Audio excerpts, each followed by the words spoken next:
શિવ મંદિરમાં કઈ દિશામાં બેસી અને શિવની પૂજા કરવી? જો શિવના 5 મુખ છે, ચારે દિશામાં મુખ અને ઉપર એક મુખ છે. શિવલિંગમાં શિવજીના 5 મુખ છે, ચારે દિશામાં 4 અને ઉપર એક 5.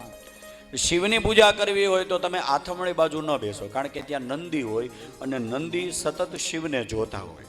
એટલે તમે વચ્ચે બેસી જાઓ તો નંદીને શિવના દર્શન ન થાય, એટલે ત્યાં ન બેસો. બીજું, દક્ષિણ દિશામાં યમરાજાની નગરી છે, એટલે દક્ષિણ દિશામાં બેસીને પૂજા ન થાય. પણ જે બાજુ પાણી જતું હોય, ઓતરાદી બાજુ જ્યાં શિવલિંગનું થાળું હોય એની સામેની દિશામાં, એટલે તમે ઉત્તરાભિમુખ બેસી અને ભગવાન શિવની પૂજા કરો.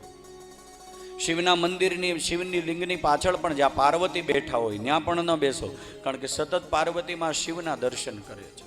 એટલે તમે જો ત્યાં આડા બેસી જાઓ તો મા જગદંબા પાર્વતીને શિવના દર્શન ન થાય. જે જગ્યા ઉપરથી પાણી જતું હોય, થાળું હોય, ઓતરાદી બાજુ પાણી જતું હોય એની સામે બેસો, ઉત્તર દિશામાં. તમારું મોઢું ઓતરાદું રહેવું જોઈએ એ પ્રમાણે. એટલે તમને શિવના પણ દર્શન થાય, પાર્વતીના પણ દર્શન થાય, નંદીના પણ દર્શન થાય અને કુરુમના પણ દર્શન થાય. આવી રીતે શિવ પૂજાનો વિશેષ મહિમા છે.